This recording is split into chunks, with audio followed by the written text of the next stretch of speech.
This beautiful amp is a TopHat Club Royale, and the owner says that it has been making some intermittent weird noises, and he's fairly electrically savvy. He is an HVAC guy, a friend of mine. He knows what he's doing. He knows when to stop. He said he went in there and he found that someone had sistered in some parallel filter caps and hadn't done a great job, and he removed that, I believe he said, but the noise keeps coming and going. And he knows where to stop. He does HVAC, not amps. I do amps, not HVAC. So while we have a common vocabulary, we defer to each other, which is wise, which means that my air conditioning works, and he's going to have a working amp very soon. Let's turn this around and see what's up. Okay, this chassis is held in place from the top, so I can remove the rear panel and the whole thing won't fall out. So let me do that, and then we'll get into it. A first concern is that someone has boogered up the original filter cap connections. I know that TopHat did not send this out in the world back in '07 with a piece of wire coming here with this cap going to that piece of wire. They would have had the lead of this cap here, and there's a bunch of silicone on these two caps that showed me that that's where someone had attached something else. This cap has worked loose, and believe it or not, 2007 was quite some time ago. We may end up, I think we're going to replace all three of these caps, not only because the time has come to be sure of that, it's 15 years, but because this one has been boogered up. Again, this is someone making changes they should not have made. This is not TopHat. This is not a TopHat problem. This is not a TopHat failure. This is what happens when you have a very nice amp and someone abuses it. Let's take a look at the caps at the other end.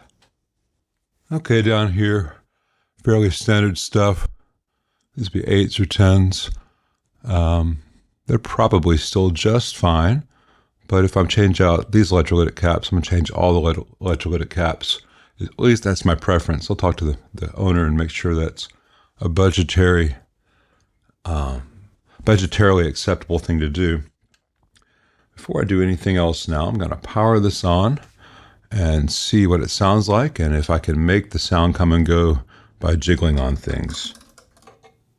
All right, closer inspection, these caps here, and here are actually 18 microfarad, not 8 or 10, given the size. That's kind of an unusual choice, but we will honor all these things if we have to replace anything. Let's power it on in standby, and this won't take long. I've got all the knobs at noon except the volume, which I've got at about 9 o'clock. All right, I've got it set to fat. Also has boost and bright. We're going to start with fat. Take out a standby.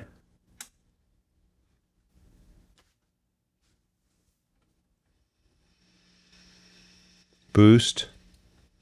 It's quieter actually in boost. And then bright, it's got some more hiss. I think what this is the fat is the boost, middle is unboosted, and to the right is boosted with bright cap. So I'm going to leave it in the middle. Or keep the volume low so we don't blow out the mic that I'm using to talk into.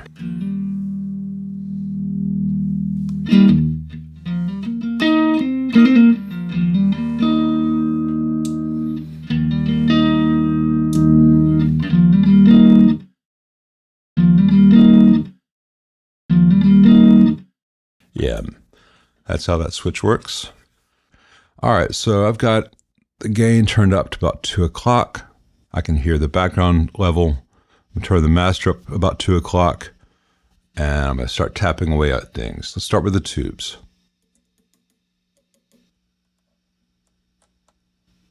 This thing is wired really, really well. I really like TopHats. I don't agree with some of the minor little subjective choices as to pot tapers. And on some models, I haven't liked the master volume maybe as much as I would a different implementation, but that's very subjective and nitpicky. Overall, they're fantastic. I would happily gig with one or use one, and I certainly do recommend them to people if they're at all within your means. They're so choice. Okay, I think I have found the problem. This wire here, which is a shielded run from the input jack to the first tube, is loose and vibrating, and it's very sensitive to vibrations.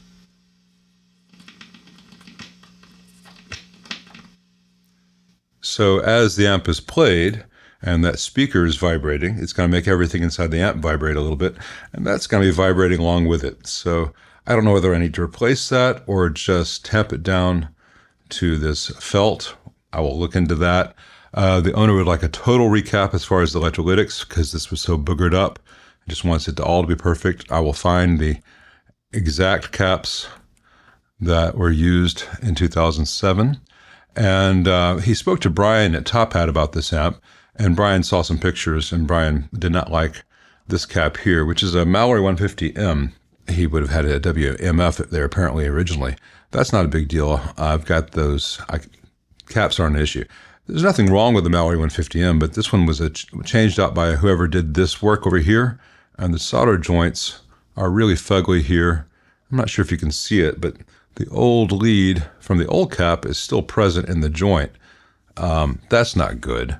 That's probably not the source of any problem, but it's just in an otherwise near perfect amp, that sticks out. So next time you see this amp, we will be replacing the electrolytics, all of them. They're not that many in the amp.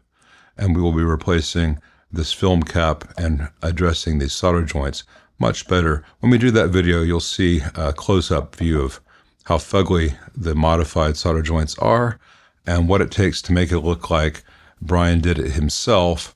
At the end, when this amp is done, only Brian and I can tell whose work is whose. So that's the goal. It'll be fun. We'll get there, but not today. I've got to order some parts.